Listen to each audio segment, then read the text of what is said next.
To the person that commented on my last post saying I looked tired, bloated, and with an acne flare-up, I have something very special I want to share with you. First, let's look at where we started. It's day 1 of the anti-inflammatory diet. Biggest migraine of my life. 3 days away from my period, I have no bloating, I have no pain, and I've got a dairy update. My life with chronic health is very similar to other people's. I almost dropped out of university. I was told I needed a hysterectomy for endometriosis, and I almost died from ignoring an endometriosis flare and ended up having really nasty emergency surgery. From the ages of 19 to 25, I had 6 surgeries, 4 of which involved opening up my stomach, removing parts of my ovaries, taking cysts out, separating organs, and of course removing endometriosis, which I'm very grateful for, by the way. It's a bit of a pain. The last 2 were for fertility treatment, which I don't think many people in their mid-20s are thinking about. And it was expensive too. And that's without the physical and mental stuff that you go through. There was a point in my life where walking was painful, getting out of bed was painful, I couldn't do my job, I had to leave. And to be honest with you, the future was not looking so great. Here comes the very special part that I want to share with you. I'm turning 28 next week, and for the first time in my entire life, I can say that I haven't been to A&E for 2 years.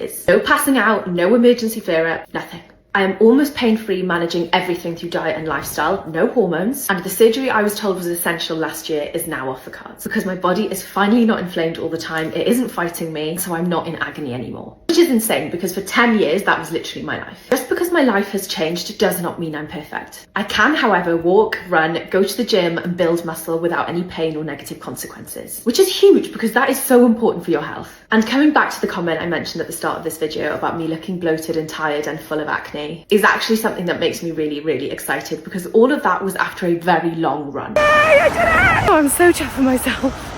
If you look at the video, I'm sweaty, out of breath, and yes, my skin is flaring because unfortunately my skin does react to sweat. But there was a point in my life where I physically couldn't get sweaty because I couldn't get out of bed, let alone go for a run. My life has gone from being in agony, in bed, in pain, to being happier, healthier, starting my own business. To be honest with you, I just feel like I'm thriving. But that does not mean I'm perfect. My job is sharing anti-inflammatory tips every single day, but I refuse to come on here with perfect hair and a full face of makeup because that is not who I am and I don't think it helps you or me. So if you want to come along my anti-inflammatory journey, because I am nowhere near my destination, but I've learned a lot of tips along the way that I post every single day, now would be a really good time for you to hit follow. Because tomorrow I'm sharing the 5 tips that have really helped me and the 5 things that really didn't. But only hit follow if you're okay with seeing acne prone skin, occasionally a sweaty face, because best believe I'm making the most of the fact that my body can move now. And for anyone else out there who is on a journey and not at their final destination yet, it is okay to not be perfect because nobody is. It's just about making small sustainable steps in the right direction and winning the bigger battles that help us overall. Anyway, I've got lectures to go to because I'm learning about hormones. I'll see you in my next update. Bye!